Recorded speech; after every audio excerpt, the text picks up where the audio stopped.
ऐसे होंगे जिनके बैकलॉग बहुत ज्यादा है, जो बेचारे अभी बहुत ही अकेला महसूस कर रहे होंगे। मैं मानता हूं कि तू अकेला अकेला दौड़ रहा है, लेकिन तू बिल्कुल सही जा रहा है। समझ रही बात? तू बिल्कुल सही जा रहा है, ये बात सच है कि तू सही जा रहा है। तो 12th क्लास में जाने का फिर आपको मौका नहीं मिलेगा। 12th क्लास में जाने के बाद फिर 11th क्लास पढ़ने का मौका आपको नहीं मिलेगा। आप ये बात मान के चलिए। ये मत समझना कि 12th में जाकर 12th भी पढ़ूंगा 11th पढ़ूंगा, नहीं। हमेशा उन्होंने उनके दिमाग में भ्रम बैठा था कि हम लोग तो जे-एडवांस की प्रिपरेशन कर रहे हैं, हम लोग तो जे-एडवांस की प्रिपरेशन कर रहे हैं। इसलिए टीचर ने जब भी कभी जे-एडवांस लेवल के सवाल क्वेश्चन करवाए तो उन्होंने सिंसियरली नहीं लिया, उन्होंने स्पैमिंग करी। लेवल अप करो तो बढ़ाओ सर, ये क्या करा रहे हो, तो आता है हमको, ये फलाना ढिंगाना। अबे जब आता है तो हुआ क्यों नहीं बे? अब मेरी बात सुन, ऐसे बच्चे जिनका कोई भी बैकलॉग नहीं है, ठीक है, जिन्होंने अपना कोई भी बैकलॉग नहीं बनाया, सबसे बढ़िया तरीके सारी क्लासेस अटेंड करी है, उनको मैं बोलूंगा जैसे ही हमारी फिजिक्स की क्लास समाप्त होगी इसके बाद सारे क्लास नोट्स, ठीक है, क्लास नोट्स को बिल्कुल, क्योंकि मैं मान के चलता हूं जिन बच्चों का अभी तक बिल्कुल भी बैकलॉग नहीं है वो बहुत ही मोर डिजर्विंग है, बहुत मेहनती है वो लोग, है ना, बहुत ज्यादा सिंसियर है, बहुत ज्यादा मेहनती है। तो इसका मतलब यार उनके लिए तो मेरे हिसाब से तो जे एडवांस पे सिलेक्शन होना चाहिए, ठीक। तो वो सिलेक्शन के प्रबल दावेदार भी है। तो इसलिए मैं उनको बोलूंगा कि एक बार सारे क्लास नोट्स को बढ़िया तरीके से कम 2 से 3 बार आप बढ़िया तरीके से सारे क्वेश्चन को सॉल्व कर लीजिएगा 12th क्लास स्टार्ट होने से पहले। पहली बात। दूसरी बात, ऐसे बच्चे जिनके आप सेलेक्टेड मान के चल कोई पर्टिकुलर चैप्टर्स में बैकलॉग है, किसी का रोटेशन में बैकलॉग है, किसी का दूसरे चैप्टर में बैकलॉग है, तो फिर आप एक काम करना, मेरे कहने का मतलब ये नहीं है कि वो खराब है, मेरे कहने का मतलब ये हां भैया थोड़ी कमी जरूर है, ये बात सच है, क्योंकि आपके अंदर कमी तो है, तो कमी तो हुई है ना कहीं, लेकिन आपको उस कमी को फिल करना है, आपको उसको भरना है। तो उसको भरने के लिए अगर आपके पास इतना समय नहीं है कि आप यहाँ पे सारे के सारे लाइव लेक्चर देख पाओ,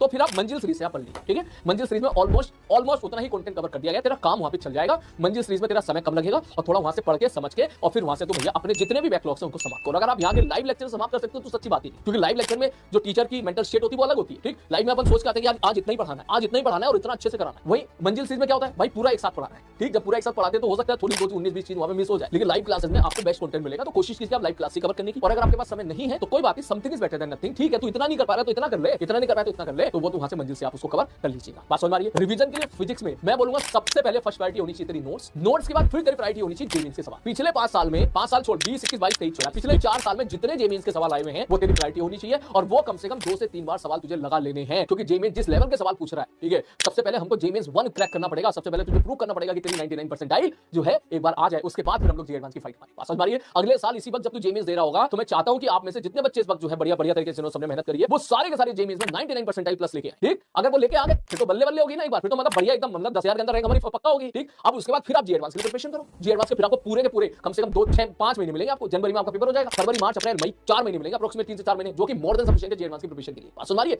तो इसके लिए सबसे पहले देख, मैं ये नहीं चाहता कि जे एडवांस के चक्कर में तेरा जेईई हाथ से निकल जाए। आप ये बात समझो, इस साल काफी बच्चों के साथ ये हुआ कि वो हमेशा उन्होंने उनके दिमाग में भ्रम बैठा था कि हम लोग तो जे एडवांस की प्रिपरेशन कर रहे हैं, हम लोग तो जे एडवांस की प्रिपरेशन कर रहे हैं। इसलिए टीचर ने जब भी कभी जे-एडवांस लेवल के सवाल क्वेश्चन करवाए तो उन्होंने सिंसियरली नहीं लिया, उन्होंने स्पैमिंग करी। लेवल अप करो तो बढ़ाओ सर, ये क्या करा रहे हो, तो आता है हमको, ये फलाना ढिंगाना। अब जब आता है तो हुआ क्यों नहीं बे? 25 में से 22 से 23 सवाल इस बार बन सकते थे, क्लास नोट से एज इट इज उठ के आए हैं, लेकिन उनसे पूछोगे ना कितने सवाल करके आए, कोई कहेगा मैं 15 करके आया, कोई कहेगा 16 करके आया, कोई कहेगा 12 करके आया, कोई कहेगा 13 करके आया, कोई कहेगा सर अटेम्प्ट मैंने 17 करे, 4 मुझसे गलत हो गए, तो इसका मतलब 13 सवाल सही हुए और 4 के नेगेटिव मार्क तो 12, बस सर 50 नंबर आ रहे हैं फिजिक्स में, ये 48 नंबर आ रहे हैं फिजिक्स में। वैसे कंपटीशन से बाहर हो गए। बात समझ रही? खुद के ओवर कॉन्फिडेंस की वजह से, ठीक। तो इसलिए सबसे पहले मैं आपको सबसे वही बात बोलूंगा कि जब आप जेईई बन दोगे सबसे पहले आप अपने आप को प्रूव करके दिखाओ, ठीक है।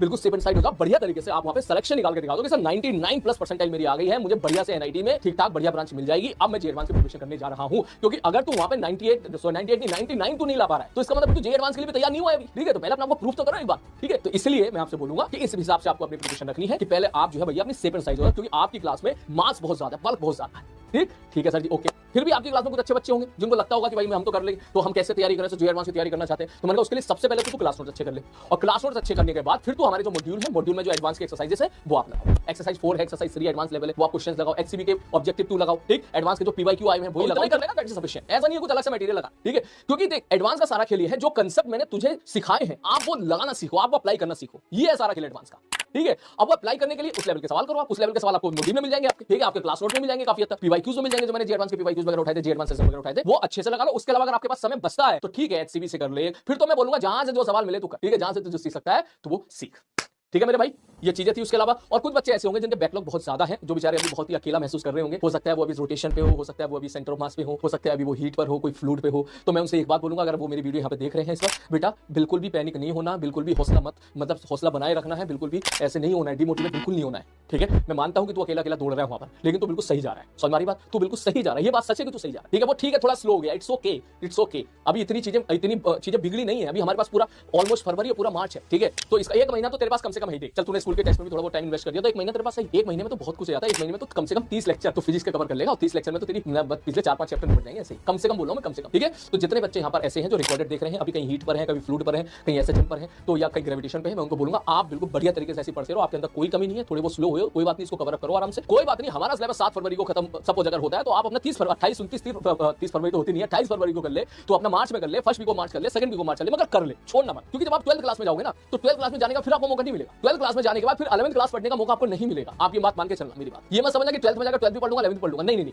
आप अभी आपके पास वक्त है, इस वक्त का इस्तेमाल करो, फरवरी मार्च के 2 महीने इस वक्त का बढ़िया इस्तेमाल करके 11th क्लास को बिल्कुल कंट्रोल में ऐसे बढ़िया तरीके से पकड़ ले, शानदार तरीके से, ठीक, ताकि 12th क्लास में बिल्कुल रिलैक्स रहे, बोले यार 11th तो मेरा बढ़िया शानदार है, मुझे तो बस रिवीजन करना है और मुझे 12th पे फोकस करना है। समझ बात क्लियर है? ओके, मस्त रहना, बिंदास रहना, बिल्कुल खूब एंजॉय करो लाइफ को। जितनी मैं सीधी बात बोलूंगा, देख मेरी बात सुन, एक चीज और है बहुत इंपॉर्टेंट बात, शायद आज तक मैंने ना बोली हो, जेई मेंस और जेई एडवांस की ये जो जर्नी है, इसको ऐसे प्रेशर मत लेना, प्रेशर नहीं लेना, समझ मारिए, इसको प्रेशर बिल्कुल नहीं लेना, इसका मजे लेना। आप तो ये समझ कि जैसे मेरी प्रिपरेशन के दौरान 3 गर्लफ्रेंड थी, ठीक है, एक का नाम था फिजिक्स, एक का नाम था केमिस्ट्री, एक का नाम था मैथमेटिक्स। जब एक रूट जाती थी तो मैं बाकी दूसरों के साथ मजे लेने लगता था, लेकिन जब एक कुछ जरूरत से ज्यादा रूट जाती थी तो फिर मैं उसको बनाने जाता था, ठीक, लेकिन मैं मजे लेता था। मैंने इन तीनों सब्जेक्ट के बढ़िया तरीके से मजे लिए जब मैं 11th 12th क्लास में हुआ करता था। तुझे भी यही करना है, इसको ऐसे बर्डन नहीं लेना है, आपको ये नहीं लेना कि प्रेशर के अंदर मुझे इतनी रैंक लानी है, मुझे सिलेक्शन निकाल के देना है, मुझे जो है पेरेंट्स को इतनी रैंक ला के दूंगा, और पता चला कल को किसी कारण में पेपर ऊपर नीचे हो गया तो फिर तू प्रेशर झेल ही नहीं पा रहा है, ठीक। मैं बोलूंगा मजा ले चीजें का, हमारी बात। तो भाई आज के बाद तेरी भी ये 3 गर्लफ्रेंड है, ठीक है, फिजिक्स केमिस्ट्री और मैथ, इनके साथ मजा ले, इनके साथ खेल इनका ऐसे प्रेशर की तरह मत ले, ऐसे बर्डन मत ले यार ये पढ़ना है, इनके साथ खेल, इनके साथ सवाल लगा, मजे लेके देखते हैं यार इस सवाल में क्या होता है, देखते हैं यार ये सवाल में क्या होता है, देखते हैं इस सवाल से क्या सीखने के लिए मिलेगा, ठीक है, देखते हैं यार ये सवाल को कैसे घुमाने की कोशिश कर रहा है। इस तरीके से आपको लेना है। अगर आप इस तरीके से आप लोगे, अगर जहां आप इनका मजा लेना सीख गए ना, तो बिलीव मी तेरा जो ग्राफ है वो धीरे धीरे कब सिलेक्शन को क्रॉस कर जाएगा तुझे पता ही नहीं चलेगा। तो बस मजे ले सब्जेक्ट के, ठीक, सब्जेक्ट के मजे ले, सवालों के मजे ले, क्या पूछ सकता है, क्या इसका, चलो इसने कुछ नया चीज पूछ लिया तो परेशान नहीं होना, सवाल नहीं होता, अच्छा नया चीज क्या चीज पूछ लिया भाई साहब, देख लेते हैं बस, तो क्या चीज सीखी उसको नोट कर लो कि भाई यहां से चीज। अब यार जाहिर सी बात है, गर्लफ्रेंड थोड़ी ना सबको समझ में आती है, ठीक है, कोई अगर कहे कि मैं अपनी गर्लफ्रेंड को 100% समझ लेता हूं, तो इसका मतलब समझ जाना कि भाई साहब बढ़िया तरीके से 0% समझता है, बढ़िया तरीके से ट्रायल होने का, ठीक, सीधी सी बात। तो वही मैं आपसे बोल रहा हूं कि आपको एक तरीके से मजे लेने, जहां तक समझ पा रहे हो अच्छी बात है, जहां तक समझ जाओ, जिसके बाद नहीं समझ पा रहे हो तो समझने की कोशिश करो, वहां से चीजें गेन करने की कोशिश करो, ठीक है, और उसको कहीं ना कहीं नोट करो, ये भी बहुत इंपॉर्टेंट है। कोई एक सवाल आपने देखा, ध्यान से सुनना, एक सवाल आपने देखा, आपसे नहीं हुआ, ठीक, थोड़ी देर के बाद सपोज हो गया, तो कोशिश करो उसके जो चीज सीखी कहीं नोट कर दो, क्योंकि बिलीव मी अभी रास्ता बहुत लंबा है, अगर आप उसको नोट नहीं करोगे तो पता चला कि बाद में जाके तो ये वो चीज दिमाग से निकल गई पूरी की पूरी, ठीक है। तो इसलिए कोई अच्छी चीज अगर कहीं आपको देखने को मिल जाए तो उसको आप वहां पर